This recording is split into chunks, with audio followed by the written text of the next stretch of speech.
Guys ഇന്നേ നമ്മള് നല്ല ഒരു പുഴമീന് ജസ്റ്റ് ഒന്ന് എയർ ഫ്രയറിൽ വെച്ചിട്ട് എന്ത് ചെയ്യാം, ഒന്ന് പൊള്ളിച്ചെടുക്കുന്ന ചെറിയൊരു വീഡിയോ കാണിച്ചു തരാം.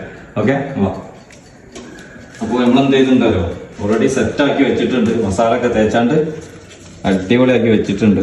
അപ്പൊ നമുക്ക് എന്ത് ചെയ്യാം, ഇതിൽ വെച്ചിട്ട് നമുക്ക് ഒന്ന് അത് പൊള്ളിച്ചെടുക്കാം കേട്ടോ. അപ്പോൾ നല്ല ടൊമാറ്റോ ഒക്കെ വെച്ചെടുത്ത് ഡെക്കറേറ്റ് ചെയ്ത് നല്ല മസാല, മഞ്ഞൾപ്പൊടി, മുളകുപൊടി, വിനാഗിരി, ഉപ്പ് ഇതൊക്കെ ചേർത്ത് നല്ല മസാല ആക്കിയിട്ടുണ്ട്. അടിപൊളി മസാല. എന്നിട്ട് എന്താ ചെയ്യുക, ഒരു വാഴൻ്റെ ഇല എടുത്ത് ജസ്റ്റ് നമ്മളിത് പൊതിഞ്ഞിട്ടേ ഇതിൽ വെച്ചെടുക്കാം. ഇത് പൊതിയാതെയും വെക്കാം. നമ്മളിത് വെക്കുമ്പോൾ എന്താ പറയുക, ഇതിൻ്റെ ഈ മസാല ഇതിൽ തന്നെ ഇങ്ങനെ ഉണ്ടാവുമത്, അല്ലെങ്കിൽ പെട്ടെന്ന് ഡ്രൈ ആയി പോകും. അതുകൊണ്ടാണ് നമ്മൾ ഇങ്ങനെ ചെയ്യുന്നത്. ഇത് പ്രത്യേക ടേസ്റ്റാണ് കേട്ടോ. അപ്പോൾ നമുക്കൊക്കെ ഒന്ന് ടെസ്റ്റ് ചെയ്ത് നോക്കി. ഞാനൊരു പ്രാവശ്യം ടെസ്റ്റ് ചെയ്താണ്. അത് നമ്മൾ ഇതിലേക്ക് വെച്ചിട്ട് എന്ത് ചെയ്യുക, എയർ ഫ്രയറിൽ സെറ്റ് ചെയ്ത് കൊടുക്കുക. ഓക്കെ, ഇതിലെന്താ 200 ഡിഗ്രി ഇതിലിവിടെ മെൻഷൻ ചെയ്തിട്ടുണ്ട്.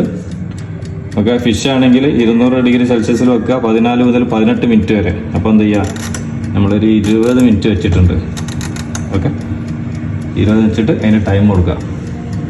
ഓക്കെ, അപ്പോൾ നമ്മളെ ഫിഷ് റെഡി ആയിട്ടുണ്ട്. നോക്കാം, വാ ഓപ്പൺ ആക്കിയിട്ട്.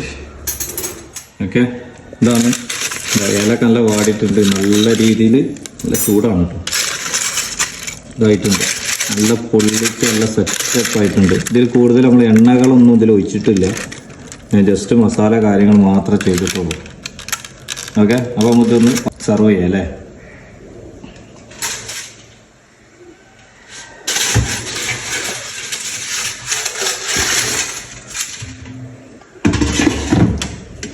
ഓക്കെ,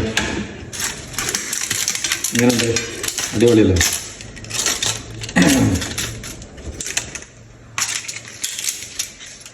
ഒന്ന് കഴിച്ചു നോക്കിയാലോ.